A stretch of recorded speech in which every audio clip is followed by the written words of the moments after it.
thanks for tuning in. So the Boss Resist mod is a new mod that came with Season of the Drifter, and I wanted to check it out. But I wanted to give you a quick rundown on how resilience in PvE works in case you've never watched my Forsaken Resilience PvE video. So how it works is you basically get 1 extra tick of burn damage and radial area at 9 and 10 resilience, and you die from 1 less at 0 and 1, but in between you get no health. As far as the blind well, 13 ticks with or without resilience will still kill you in the same number of ticks.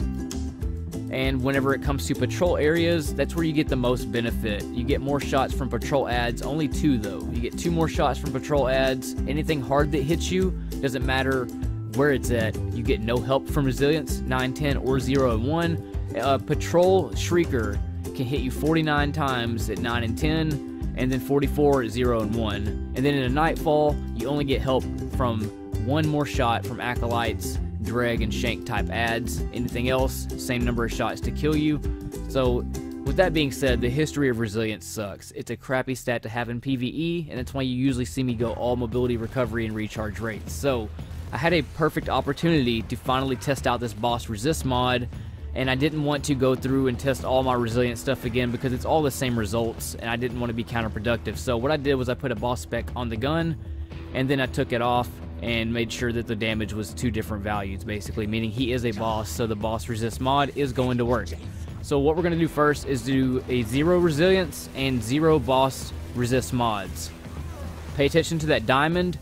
To the left of that diamond, below the health meter, that is where 0 resilience and 0 resist mods lies at with 7 shots. He does the same shooting mechanic every time, and then you'll see it's at the red on below that white short line, right lined up with it, and then we start recovering. We just get our white health back at 10 recovery, but we die because it's just too many bullets to take or rockets to take. Every one of them die in all these tests, so just to let you know, they all die, but the difference in 9 and 10 recovery is different. And then 1 resilience, 2 boss resist mods. Let's check it out now and see where the health meter is, see how it stacks up. So remember that diamond below the white health bar.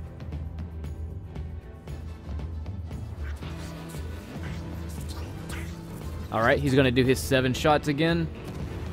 2, 3, 4, 5, 6, and 7. And you can see that the health meter is between the top one and the right one, the right side of that diamond. Like right in between that, it seems like. And on the red stage, that little white line at the bottom, it's a little bit ahead of that, about a ½ inch.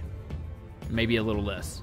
And then we get no white recovery back right here because it was at 9 recovery instead of 10, so it didn't give us any of the white stage of health before we got shot down. Now let's go to 0 resilience, 1 boss resist mod, and then let's see what happens. And this was what I thought was kind of interesting, and maybe you'll think it's interesting too. So this is going to be just the 1 boss resist mod, 0 resilience. So earlier on the 2 resist, it was in between the top and the right side of the diamond with 2 resist and 1 resilience. And now it's ahead of the right side with 0 resilience and only 1 boss resist. So it's like we gain more health by having less resilience and less boss resist mods. It doesn't really make sense. And then on the red stages, this is what let me know that you got no benefit really off of the 2 versus the 1. So they don't really stack to give you an extra benefit at all. And as far as just testing that, there's so many variables you have to deal with when it comes to testing any kind of damage resistance. And that was just a boss that he does the same mechanic every time, so it was easier to test it against him than for me to waste hours trying to figure it out on like a Gambit boss or something like that, you know what I mean, with other ads shooting at me. It would take forever, so I decided to just kind of keep it simple. I'm not a huge resilience fan, and since I'm not a huge resilience fan, I can't really enjoy making another resilience video when I know the values on that are all the same. But as far as the boss resist, you do get a little pinch of health. However, that was only a 500 mission, meaning the harder hitting the enemy, the higher the light, the less any of those resilience type stats work. So you might actually get less health than that on a Gambit boss. So in my opinion, I don't think I would even stack those on my armor or even put them on, and that's exactly why I didn't put it on the Parashock Ultra, because I felt like the Taken spec was that guaranteed 10% of damage on the boss every time, and that helps me win, and I'm doing fine without those resistance mods with 0 resilience on, so it's not really that big of an issue. Plus, with all the buffs that are about to be happening, there's just no point in wasting any kind of stat on that or mod slot, so that's why I advise against it. But completely up to you how you want to build your dude. I'm just letting you know the test and the data I collected off of it, so you kind of know it yourself and you can make that choice. But other than that, Guardian, thanks for tuning in. I am Ristophilis, and I will catch you next time. In space.